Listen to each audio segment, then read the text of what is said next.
LAC पर भारत के नए प्लान से परास्त हुआ चीन। ड्रैगन को जकड़ने के लिए भारत का ऐतिहासिक कदम। भारत की रैंकिंग देख पाकिस्तान चीन के उड़े होश। भारत की बढ़ती ताकत का नमूना देख दुनिया हैरान। जी हां दोस्तों, आदिकाल से भारत की एक नीति रही है। भारत तब तक शांत रहता है जब तक दुश्मन भारत पर पहले वार करने की हिम्मत ना कर दे। अब इसे आपकी भाषा में भारत की सहनशीलता मानो या फिर भारत का अहिंसात्मक दृष्टिकोण। परंतु भारत जहां तक कोशिश होती है किसी भी मुद्दे को शांति के साथ हल करने की कोशिश करता है। हालांकि भारत इतना भी कमजोर नहीं कि दुश्मन को सर पर चढ़ा ले। भारत ईंट का जवाब पत्थर से देना भी जानता है। इस कड़ी में दोस्तों हमने देखा है कि एलएसी पर 2020 में जब भारत और चीन के बीच विवाद गलवान हिंसा के बाद बढ़ गया था, परंतु भारत ने शांति के साथ और अपनी क्षमता के अनुरूप एलएसी पर चीन को जवाब माकूल दिया था। दोस्तों इसी कड़ी में एलएसी से बहुत बड़ी खबर आ रही है। कहीं ना कहीं भारत चीन की चालबाजी को अब करीब से भांप गया है और भारत चीन की हर चाल का तोड़ निकालने की जुगत में लगा है। भारत ने एलएसी पर अब ऐसा ऐतिहासिक कदम उठाया है जिसकी मदद से खूंखार ड्रैगन भारत के शिकारी फंदे में फंसने वाला है। आप भारत की इस प्लान की अहमियत इस बात से लगा सकते हैं कि इतिहास में यह तीसरा मौका है जब भारत ने इस तरीके का कदम उठाया है।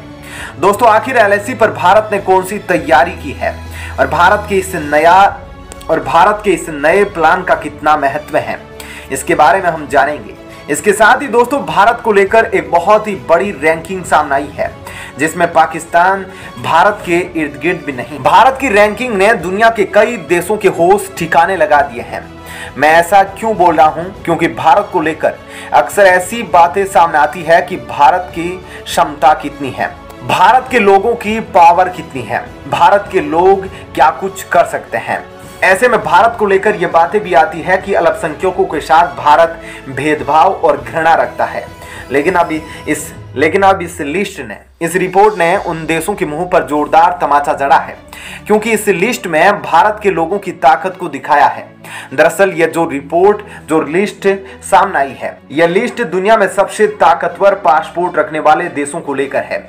ऐसे में इस लिस्ट में भारत की रैंकिंग कैसी है और कैसे किसी देश की ताकत का अंदाजा पासपोर्ट की रैंकिंग से लगाया जा सकता है, इसके बारे में आपको जानने को मिलेगा। वहीं पाकिस्तान इस लिस्ट में कहां पर खड़ा है और बांग्लादेश, अफगानिस्तान की क्या स्थिति है, भारत की क्या पोजीशन है, इसके बारे में हम वीडियो में बताएंगे। ऐसे में दोस्तों अब चलते हैं पहली खबर की ओर। दोस्तों भारत की जमीन को चीन के कब्जे से बचाने के लिए भारतीय सेना ने नया प्लान बनाया है। सेना अब उन इलाकों तक टूरिज्म का विकास कर रही है जहां अभी तक कोई आम नागरिक पहुंच नहीं पाता था। दरअसल उन इलाकों को सेना ने टूरिज्म स्पॉट बना दिया है। सेना ने वास्तविक नियंत्रण रेखा के करीब सिक्किम से लेकर अरुणाचल के पूर्वी छोर तक एक बड़ा एडवेंचर टूरिज्म अभियान चलाया है। सेना के अधिकारियों ने बताया कि पिछले 3 महीनों से कई टूरिज्म कैंपेन चलाए गए हैं। इन अभियानों में 16,500 फीट की ऊंचाई पर 6 माउंट क्लाइंबिंग, 700 किलोमीटर के 7 ट्रैकिंग अभियान, 6 घाटियों में 1000 किलोमीटर से ज्यादा 6 साइकिलिंग अभियान और 3 नदियों में 132 किलोमीटर के 3 वाटर राफ्टिंग अभियान शामिल थे। दोस्तों अब तक के इतिहास में यह तीसरी बार है जब कोई माउंटेन क्लाइंबिंग कैंपेन आयोजित किया गया हो।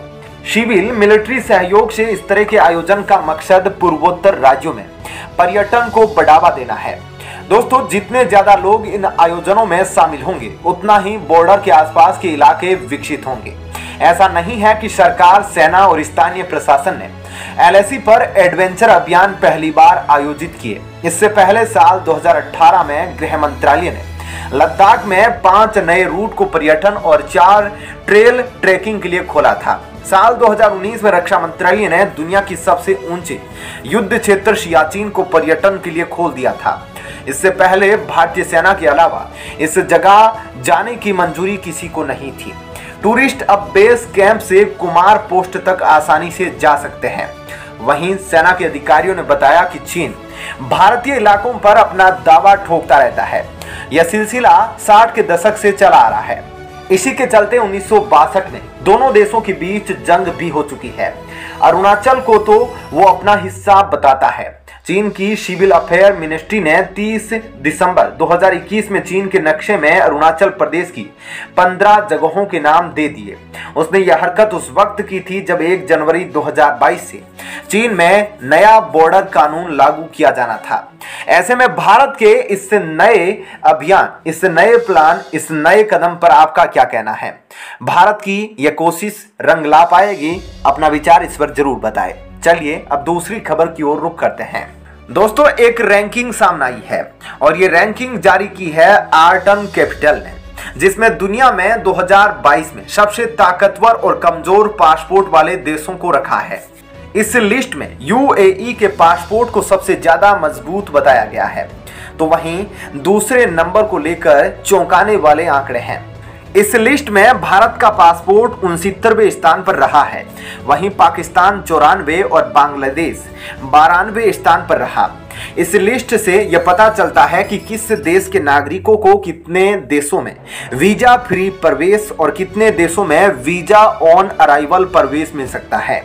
दोस्तों, भारत को 69वें स्थान पर रखा गया है। भारतीय नागरिक 24 देशों में वीजा फ्री प्रवेश कर सकते हैं, जबकि 48 देशों में भारतीय नागरिकों को वीजा ऑन अराइवल की सुविधा मिलेगी। भारत के नागरिकों को 126 देशों में जाने के लिए वीजा की जरूरत होगी। वहीं पाकिस्तान को इस लिस्ट में 94वें स्थान पर रखा गया है। यहाँ के नागरिकों को सिर्फ 10 देशों में वीजा फ्री एंट्री मिल सकती है, जबकि 154 देशों में प्रवेश के लिए वीजा की जरूरत होगी। आपको बता दें कि चीन को 71वें स्थान पर रखा गया है, यानी कि भारत के दोनों दुश्मन भारत से कमजोर पासपोर्ट रखते हैं। ताकतवर पासपोर्ट वाले देशों की लिस्ट में दूसरे स्थान पर 10 यूरोपीय देश जैसे Germany, Italy, France, Spain, Luxembourg, उत्तर कोरिया समेत कुल 11 देश शामिल किए गए हैं। इन सभी देशों के नागरिक 126 देशों में वीजा फ्री एंट्री पा सकते हैं, जबकि 47 देशों में वीजा ऑन अराइवल की सुविधा मिलेगी। आर्टन कैपिटल की ओर से जारी इस लिस्ट में अमेरिका और ब्रिटेन को क्रमशः तीसरे और चौथे स्थान पर रखा गया है। अमेरिकी नागरिक 116 देशों में तो ब्रिटिश नागरिक 118 देशों में वीजा फ्री एंट्री पा सकते हैं। यूएई को टॉप पर रखा गया है और अफगानिस्तान को सबसे नीचे। यूनाइटेड नेशन में शामिल 139 देशों में से यूएई पासपोर्ट 2022 में सबसे टॉप पर है, जिसमें यूएई के नागरिक 180 देशों में आसानी से प्रवेश कर सकते हैं। दोस्तों, इस पासपोर्ट इंडेक्स को यूनाइटेड नेशन के 139 सदस्यीय देशों और इसके 6 विभिन्न पहलुओं को ध्यान में रखते हुए तैयार किया जाता है। इस इंडेक्स को तैयार करने में उपयोग किया गया डाटा सरकार की ओर से उपलब्ध कराया जाता है। साथ ही समय समय पर क्राउड सोर्सिंग के जरिए भी गुप्त रूप से इस डाटा का पता लगाया जाता है।